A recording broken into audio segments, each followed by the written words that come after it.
Boys and girls, Alex back again, yet with another puzzle.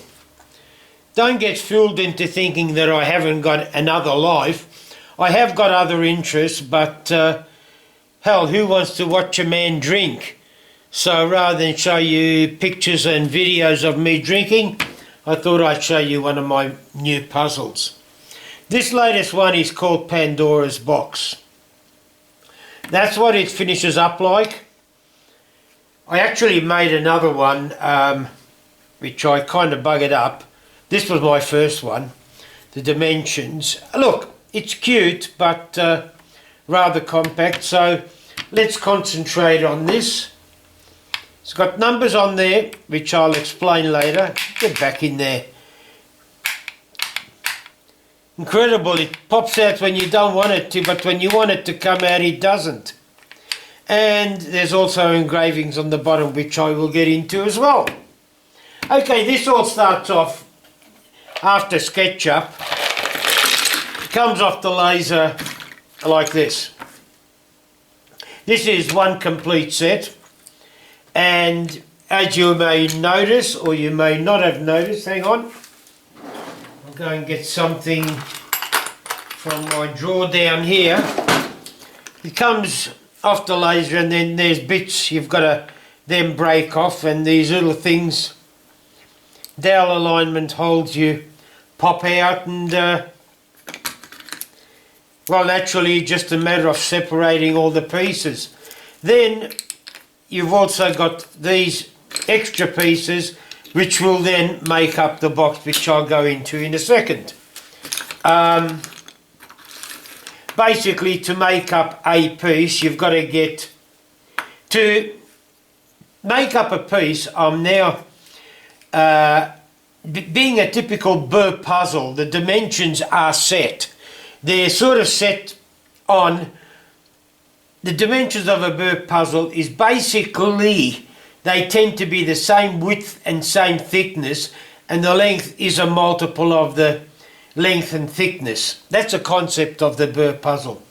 Because I'm using 6mm MDF, I'm going to laminate 4 layers to make up 24mm width and 24mm height or thickness. The length now then becomes a multiple of 24, which actually I think finishes up to be 72, 3 times 24. And again, this is the theory behind the burr puzzle. So looking at this, look, let's grab this one. To make that up, you need you need 2 of these pieces, which is, here we go. They get laminated together like that. That piece goes on top there. This one, let's get the orientation of them right. I often stuff up doing that because the holes are not exactly offset, like the distance between there and there is about 1.5 mm less than there. There is a reason. I try to keep symmetry, but I then bugger it up with the assembly.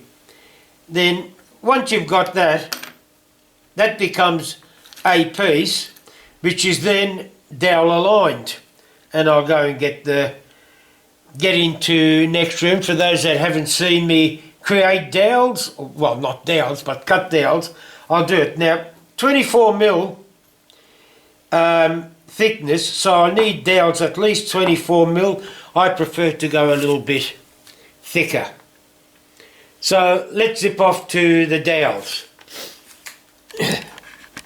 Okay, here we are at my what I call my dowel cutter. It's actually my cordless hacksaw, which I use to cut dowels.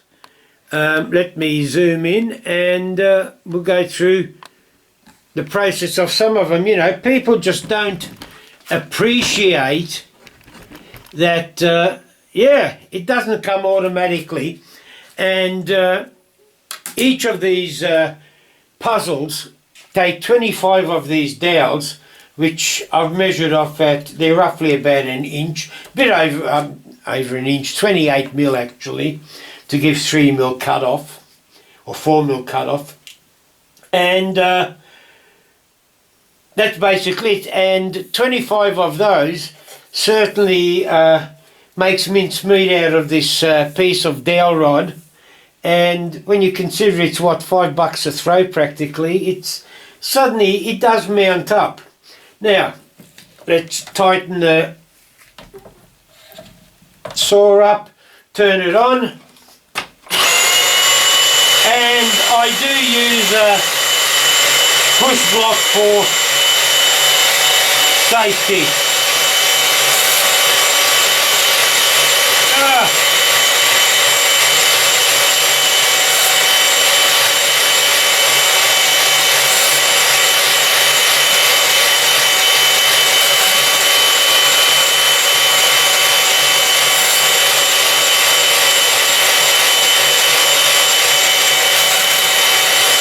Now I don't know how much of that you can see without my hand, but basically what I do is I guide that through,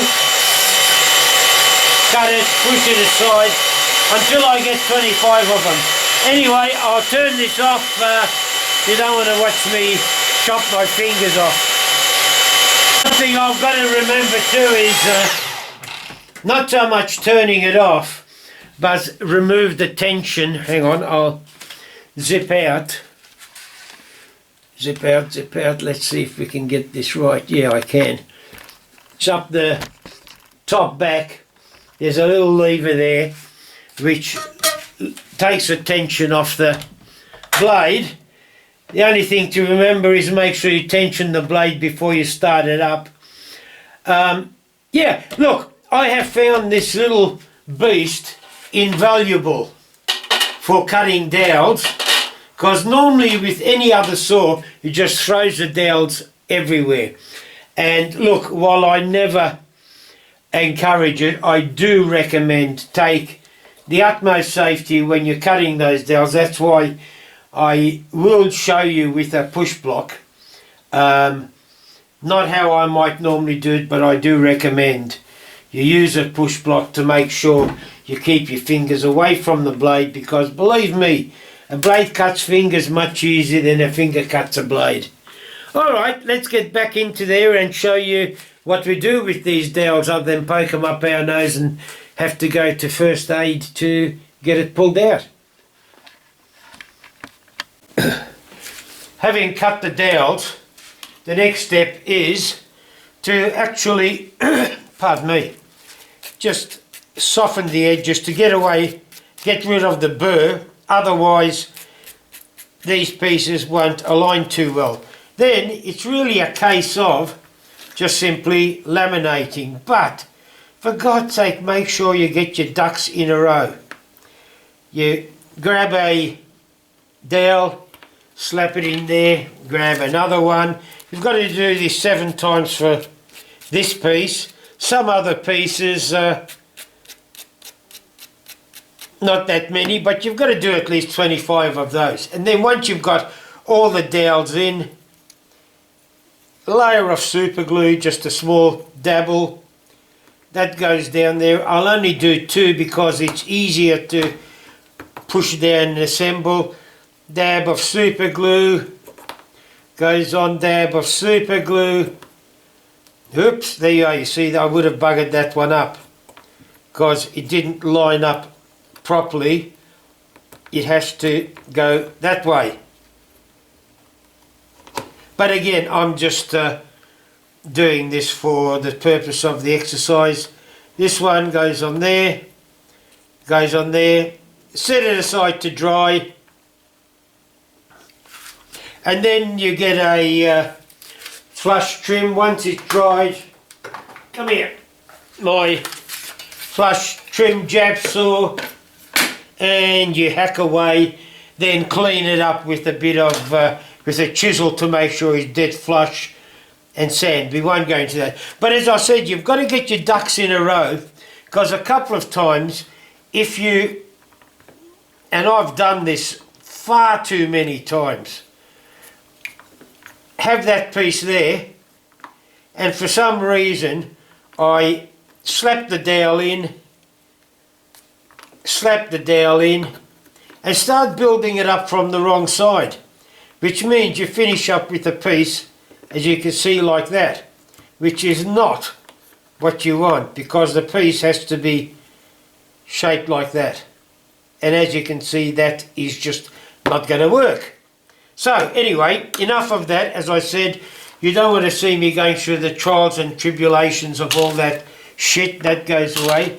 As for the box, again, this is where all the pieces, I've made them so they're exactly the same. It's just a case of assembling the box, putting in one piece that way, the other one has to go in upside down. But look, inevitably, I always, don't ask me why, I always finish up putting two pieces that way when it should be the other way. And then, last piece goes in that way. Ideally, I should make it in such a way that it'll only go one way, but all it needs is a bit of concentration. The lid goes actually on top, but also there are these little pieces down there. They're little packers that fit inside the box like that. Whoops. Bang goes that. Sorry. The reason... Oh, come on, get in there. The reason for those little packers is that when you push a piece through, it'll slide along and get guided out the other side. If I didn't have the packers there, you'll see it can slide in, but then it can get caught on the other side if it gets skewed. This will keep it in the correct orientation. So that's it. The next time you'll see it, hopefully, is... Oh shit, why do I need to? You know, I've already got one here. Why bother? Hang on, I'll just make sure you're still getting the picture. Yeah. Why bother going through all that when I've already got this? I can get the video out, get it published and go back to drinking. Let's get rid of that. We don't need that. Okay, to disassemble it. Basically, what I've got is numbers that I engrave on the top of the box, and on the bottom I engrave on there again those 4, 3, 2, 1 correspond to the numbers 4, 3, 2 and 1 in the position. Basically that means I give the pieces a number. Number 2 and 4 are exactly the same, but one's upside down and different orientation. And then 1 and 2, and they slide in. You'll see what I mean. So basically, when you're assembling it, you need to get those ducks in a row, otherwise the box just won't go together. And however, that's how you lay it out. To disassemble it, this piece keeps falling out, which is great. It gives you a start anyway. Next, you look for the piece that goes the other way. Here we go, this one here. The difference is you only pull this out halfway, and then this piece will move, and then hopefully piece number 4 will come out. As you can see, those pieces, you only push them out a certain way. Then you push them all back in again. The 4th piece, number 4, comes out a little bit further. Then you, hang on, I've got to find out which way they go. Then you go through the motions again of pushing them out a little bit, and then that piece will come out. Number 3 will come out, that'll come out, and that will come out. So as you can see, like in some of the puzzles, I've actually numbered the pieces with 1, 2, 3, 4, and I've also put a little dot. So if you happen to get one of those, I think Oh no, we won't. Yeah, I'll show you in a second on that. Hang on, I'll turn the camera off while I disassemble it so I can show you what I mean. Okay, I've disassembled the other box, and what I meant was, as you can see on there, I've actually engraved the numbers 1 and 2, and I've also engraved a little dot on there to say which way it has to go in. Like number 1 goes in that spot there, but having the dot, that also gives you the orientation. The number doesn't, because this is number 2. However, the dot being on the other side tells you that it goes in that way. So there you have it. Anyway, the assembly is much the same, reverse of the other. The only thing is, the assembly is a pain in the ass to get it started. Only because without all the pieces in there, they're all floating around loose. Like basically you put in, oh hang on, here we go. This is going to now take much longer than I anticipated. Alright, you start off with number 2. First of all, let's, oh come on, get it right. You line your ducks up. That's number 1, 4, 3, the right way. 3 and 2 are the same. That goes in that way, that goes in that way. You line them up. Okay, 2 goes in first, and number 1 slides in. Usually you leave them poking out 1/2 of the dimension, which here it is 12 mil or 6 mil, no 12 mil. That goes in there. Then theoretically that should slide across enough to get number 3 in, but because there's nothing supporting it, you have to, oh come on, look,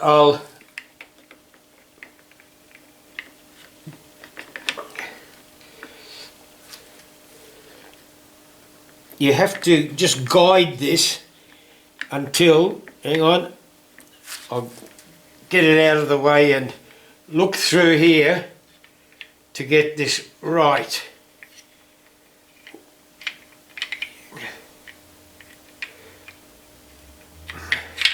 There, that's it, sorry. That comes in there. That's number 3, that's number 2. Holy hell. No. What are we? There's 3. 3 comes all the way out. 2 should be, good God, 2 should be there. 1 should be there. As I said, this is the worst part, getting this correct. Once you've got that set up, oh, this is why sometimes a smaller one is much better. Then when you put 4 in, come here, there, now they all keep each other in place. 4, 3, 2, whatever. Now, in goes 3, in goes 2, in goes 1, and now you can push this in a little bit further. Now you poke all the other ones out. Come on. That. But the important, interesting thing is with this one, this can come out further, but you're not allowed to. It only comes out a little way, so you can then push number 1 across. Once you've done that, 4 closes, 1, 2, 3, and the box is closed, and that little bastard keeps wanting to pop out. And there you have it. And that's basically Pandora's box solved both ways. I don't think there's any more I can add to this, other than if you're into puzzles, watch out for the next one. It's sure to happen. I'm working on a few more, so whether they'll be as good as, or interesting or less interesting, you be the judge. At least I make the puzzles, I've got no choice. You don't have to watch them. Uru and still with this COVID, keep safe. Look, while I'm here, I might as well throw together this little one. This little one is actually a cutie. It's half the dimensions of the big one, which basically means it's less work because it's half the lamination I require. It's just that I don't know which I prefer, the little one or the big one. Big one's a better desktop, but then you won't be carrying this around in your pocket either. But again, number one, we can use the dots to line up. Number two, where's the dot? The dot goes there. Number three, dot goes there. Number four,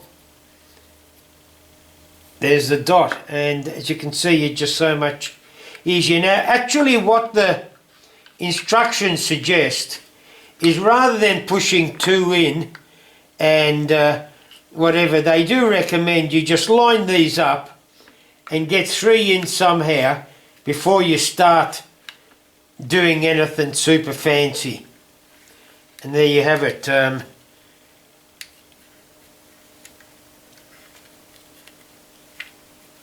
That goes across, and that's it. And then, of course, you know, number four is the key.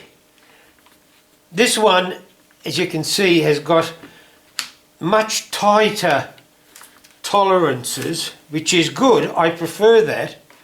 However, having said that, it doesn't come out as easy as you might expect it to.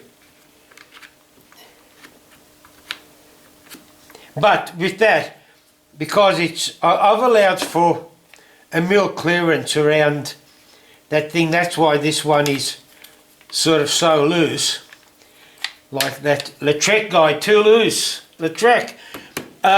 This one is much tighter, but then having said that, I had to do a lot of bloody sanding and I virtually had to sand each piece down individually until they fit, and that just took far too long. This one, with the 1 mil tolerance either side, I just don't have to do any sanding short of making sure the dowels are flush with the top, and there I do clean up the sides, but that just to smooth it out a fraction, not really needed, and that's it. But anyway, you guys can go off and do whatever you like. I've got to now go and assemble this bloody thing, and then of course try and find somebody who to give it to, because as I think I've mentioned many a times before, I don't sell my puzzles, I give them away. And I suppose that protects my ass as well, because who knows what copyright might be for it. Oh, by the way, one of the things I did want to mention too is, as with all of my puzzles, the files I use will be loaded up onto the cloud. I've just got some cloud storage up there. I'll have a pointer to it. Now, again, I use CorelDRAW, SketchUp and my Trotec laser, which is basically is a print file, like a laser jet print to my laser, my Trotec laser from CorelDRAW. However, I will try and put the SketchUp model is a SketchUp model. You do with it what you like. Anything in CorelDRAW, I'll try and export to an SVG file, the layout, so you can then potentially import it into whatever graphics package you want. So you can do with it whatever you like. All right, boys and girls, that's it this time, I hope.